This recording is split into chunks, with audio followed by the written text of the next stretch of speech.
আমার হাতের রান্না যারা খেয়েছে তাদের কাছ থেকে প্রায় সময় একটা প্রশ্ন পাই আমি যে আমি কোন গুঁড়া মশলাটা ব্যবহার করি কিংবা কোন ব্র্যান্ডের গুঁড়া মশলা ব্যবহার করি, যে রান্নার কালারটা এবং রান্নার টেস্ট একটু তাদের কাছে ডিফারেন্ট মনে হয়।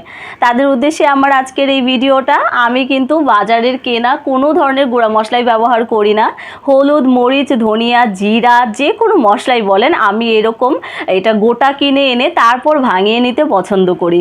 আজকে তাই আমি আমার শুকনো মরিচের গুঁড়ো করাটা আপনাদের সাথে শেয়ার করছি। আমি এখানে বাজার থেকে খুব ভালো দেখে শুকনো মরিচটা কেনার চেষ্টা করেছি।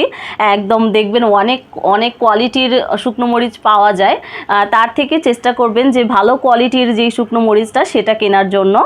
আমি এখানে 1 কেজি পরিমাণ শুকনো মরিচ কিনে এনেছি। 1 কেজি পরিমাণ শুকনো মরিচ থেকে আপনি হয়তো 900 গ্রামের মতো গুঁড়ো পাবেন, কারণ 100 গ্রাম জানি না কি ভাঙানোর পর 100 গ্রাম পাওয়া যায় না, 900 গ্রাম পাওয়া যায়। আমি মরিচগুলোকে রোদে একটু শুকিয়ে নিয়েছি। এটা এসেনশিয়াল না যে রোদে শুকিয়ে নিতে হবে, কারণ এটা এমনিতেই শুকনো থাকে। তাও আমি স্যাটিসফ্যাকশনের জন্য মরিচটা ভালোভাবে 1 থেকে 2 দিন রোদ লাগিয়ে নিই। রোদ লাগানোর পর আমি মরিচটাকে খুব ভালোভাবে পরিষ্কার করে নিয়েছি। অনেক সময় দেখা যায় মরিচের গায়ে একটু ধুলা ময়লা থাকতে পারে। আমি কুলা দিয়ে একটু মরিচটা ঝেড়ে পরিষ্কার করে নিয়েছি। এখন একটা বড় পলি ব্যাগে নিয়ে সেটা আমি গুঁড়ো করতে দিয়ে দেব। আমার হাজব্যান্ড অ্যাকচুয়ালি গুঁড়ো করে আনবে। আমাদের বাসার পাশেই এইসব হলুদ, মরিচ, ধনিয়া এগুলো গুঁড়ো করার জন্য মিল আছে, সেখান থেকে গুঁড়ো করে এনেছে। দেখুন এখানে কিন্তু 900 গ্রাম গুঁড়ো পাওয়া গিয়েছে। এখন আমি এরকম একটি চালনির সাহায্যে মরিচটা, সম্পূর্ণ মরিচের গুঁড়োটা চেলে নেব। কেননা চেলে নিলে যদি মরিচের গুঁড়োর মধ্যে কোনো ধরনের দানা কিংবা লাম্পস থেকে থাকে সেগুলো চলে আসবে।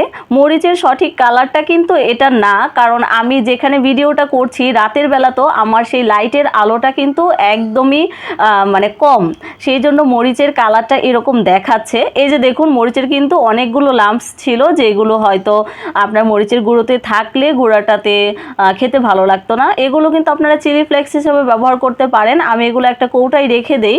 অনেক সময় আমি আচারে কিংবা অনেক জায়গায় চিলি ফ্লেক্স হিসেবে ব্যবহার করি।